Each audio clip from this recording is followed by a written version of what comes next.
जय जय सीताराम। पवन पुत्र हनुमान जी महाराज की जय। आज के दिन दीपावली है और दीपावली मनाई जाती है। रावण का भगवान अंत करके आज वाले दिन अपने घर को आए हैं। और ये रावण का जो चरित्र है और रावण भगवान के पार्षद कब और कैसे बने, ये किनके पुत्र थे पूर्व जन्म में, और किन कारण इनको भगवान का पार्षद का बनने का जो बहुत सुंदर है वो पद प्राप्त हुआ, तो ये कौन सी भक्ति किए और किनके कुल में जन्म लिए और कैसे कैसे तपस्या की, तो ये जाकर के भगवान के पार्षद बने। श्रीमद् भागवत में एक कथा आती है गज और ग्रह की। तो गज जो थे और ग्रह थे, ये कौन है, किनके लड़के हैं, किन कुल में इनका जन्म हुआ है।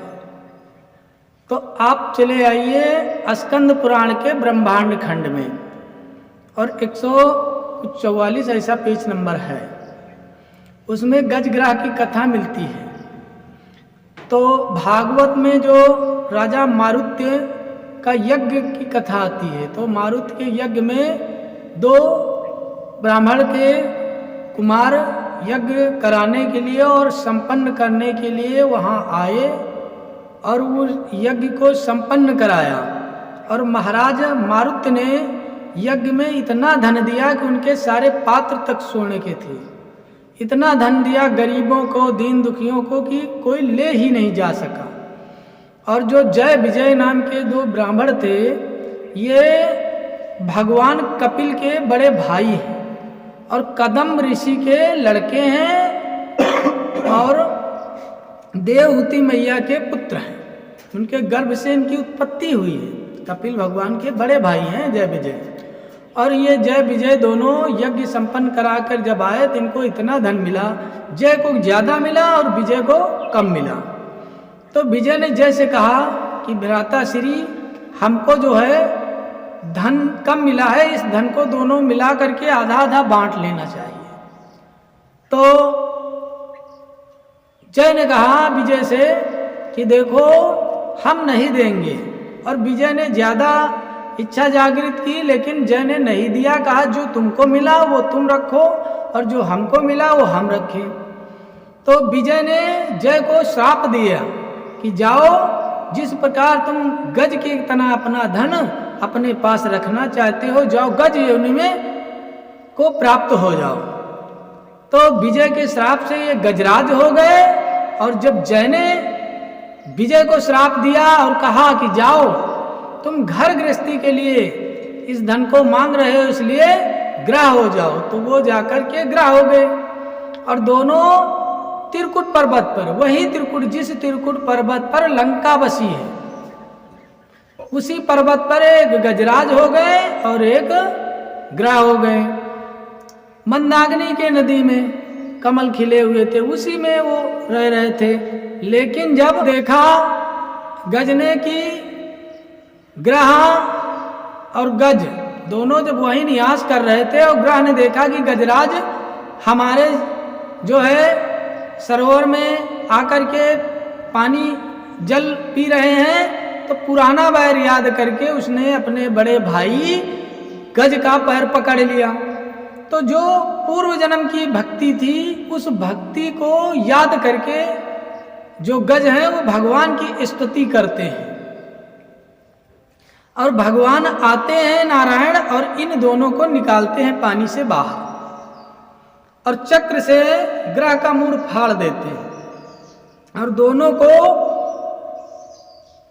मुक्त करते हैं और दोनों को अपना पार्षद बना लेते हैं। एक जय होते हैं, एक विजय होते हैं। तो वही जय विजय भगवान के द्वारपाल बने और सनकादिक ऋषि के श्राप के कारण उनको राक्षस योनि प्राप्त हुई। पैदा तो हुए ब्राह्मण कुल में, लेकिन राक्षस बन गए क्योंकि श्राप था। तो भगवान श्री रामचंद्र जी ने इनका उद्धार किया है। और जो लंका में सबसे पहले एंट्री हनुमान जी की होती है, और हनुमान जी किनके अवतार हैं यह चीज भी सबको मालूम होना चाहिए।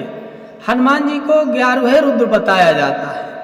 लेकिन 11वें रुद्र कौन से? भगवान शंकर के जो अवतार हैं, जो 11वें रुद्र हैं, वो है नंदी जी महाराज। और नंदी के अवतार हनुमान जी हैं, इसलिए हनुमान जी को प्रणाम की वंदना करते हैं।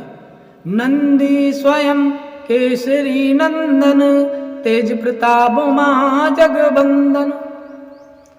यानी नंदी महाराज हनुमान जी का रूप धारण किया है। एक समय की बात है, भगवान भोलेनाथ नंदी के सामने प्रकट हुए। नंदी तपस्या कर रहे थे। कहा भगवान भोलेनाथ की, नंदी वरदान मांगो, ये समान दिखूं। अब नंदी महाराज को वरदान दे दिया। नंदी महाराज का मुख बंदर का हो गया, पूंछ हो गई। नंदी महाराज मंगन से, संसार में सबसे सुंदर बांदर स्वरूप ही नंदी महाराज ने बताया है। और उन्होंने नंदी महाराज सबसे सुंदर बानर मुख बताया, और बानर मुख को ही उन्होंने वरदान में प्राप्त किया, पूरा बानर स्वरूप। रावण गए, तामसी थे रावण, और उन्होंने जाकर के नंदी के आगे डींगे हाँकने लगी कि आपने तपस्या किया और भगवान से बंदर की शक्ल मांगी। नंदी महाराज का अपमान करने लगे। नंदी महाराज कहाँ भक्त शिरोमणि, कहाँ ये तामसी प्राणी।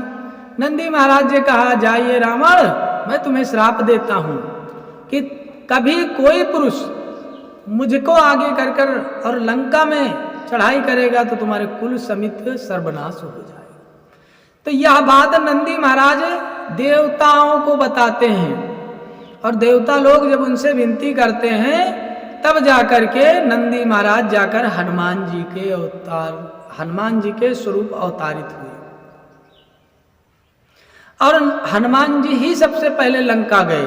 और जिस लंकनी का नाम सुनते हो, लंकनी नहीं, वो लंका स्वयं स्त्री का रूप धारण करके अपनी लंकापुरी की रक्षा करता था। हनुमान जी गए, लंका में कदम रखा, लंका स्वयं खड़ा हो गया स्त्री रूप में।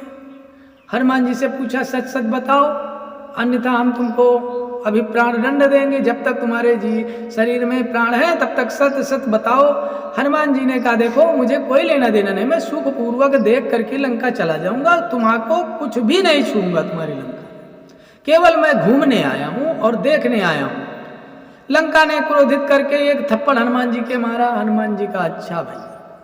हनुमान जी क्रोधित हुए, लेकिन लघु क्रोध है, नहीं आधा क्रोध, पूरा नहीं हुए, नहीं लंका तो वहीं निपट जाते।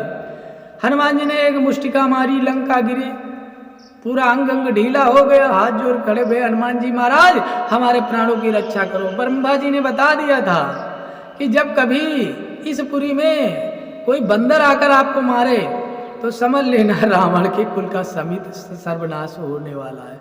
तो जाइए, अपना प्रभु का काम करो और हमको बख्श दो भाई।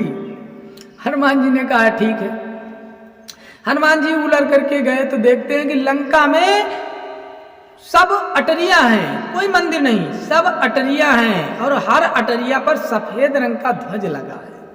और लंका सोने की नहीं थी, लंका के परकोट किनारे दीवाले, परकोट मतलब जो राजा के कोट होते हैं बाहर के, वो सोने के हैं, दीवार लंका के सोने की। ऐसे दूर से लगे कि लंका सोने की है। अंदर गए तो देखा दरवाजा जो लगे हैं उनके ऊपर सोने की मिढ़ाई है, चौतरे नीलम मणि के हैं, जो अब फरसे पड़ती हैं, सरमैका और संगमरमर लगता है। तब लंका में मणियों के रत्न जड़े हुए थे चौतरों में। और हनुमान जी महाराज देखते देखते पूरी लंका घूमने लगे। और उसके बाद सभी लोग जानते हैं कथा, लेकिन आपको राम का चरित्र जानना है तो आपको राम की रामायण पढ़नी पड़ेगी, वाल्मीकि रामायण पढ़नी पड़ेगी, तब आपके राम के असली चरित्र को आप समझोगे और असली चरित्र को आप जानोगे। गई थी, और वहीं सीता जो माया की थी, उन्होंने कहा अग्नि और राम से कि प्रभु मैं क्या करूं, कहाँ जाऊं?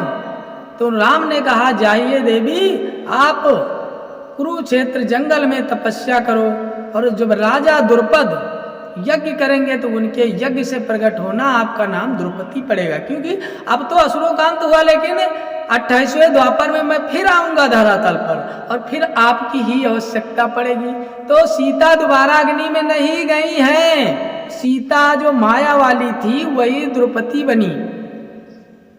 और वही द्रौपदी बनी और 5 पति इसलिए इनको प्राप्त हुए। ये शंकर जी की भगवान की तपस्या कर रहे थे और भगवान जी आए, बोला देवी वरदान मांगो, तो ये भगवान को स्मरण करते करते इनके दिमाग में यही रहा पति पति पति। तो 5 बार पति पति बोल गई तो भगवान ने कहा ये ओम अस्त्र, भगवान भोलेनाथ तो वरदान देने में सदैव आगे रहते हैं। और उन्होंने कहा तथास्तु, तब इनके 5 पति हुई। और जो भगवान नर हैं उनके अवतार अर्जुन हैं और नारायण के अवतार भगवान श्री कृष्ण हैं। नर नारायण के बाद में इनका जन्म 28वें द्वापर में हुआ। और जो भगवान की 16,050 रानी है वो 16,050 अप्सरा है कृष्ण जी की जो पत्नियां हैं। और नर नारायण अवतार में इन्होंने वरदान दिया था पति बनने के लिए। उसके बाद सीता माँ को लेकर के और पुष्पक विमान पर विराजमान होकर के आए। 2 विमानों का पुराणों में उल्लेख मिलता है, लेकिन सबसे बड़ा विमान जिसमें सदैव जगह खाली रहे उस विमान का नाम है चंद्राकार गोलाकार विमान। उस विमान के मालिक थे महाराज ययाति। 1 अरब संख्या अपने राज्य के जो प्रजा थी उसको बैठा करके सीधा वैकुंठ धाम ले जाने वाले महाराज ययाति धर्मात्मा थे। वो जब तक राज किए तब तक कोई उनके राज्य में जो है वृद्धा और काल्य अवस्था को नहीं प्राप्त हुए, यानी मरे नहीं, सब युवा रहे। और महाराज ययाति पूरे शरीर के साथ वैकुंठ गए और 1 अरब की संख्या में अपने राज्य के जो थे भक्त भगवान के उनको साथ में लेकर के गए। और दूसरे नंबर पे विमान आता है पुष्पक, जिस पर बैठो 1 सीट खाली।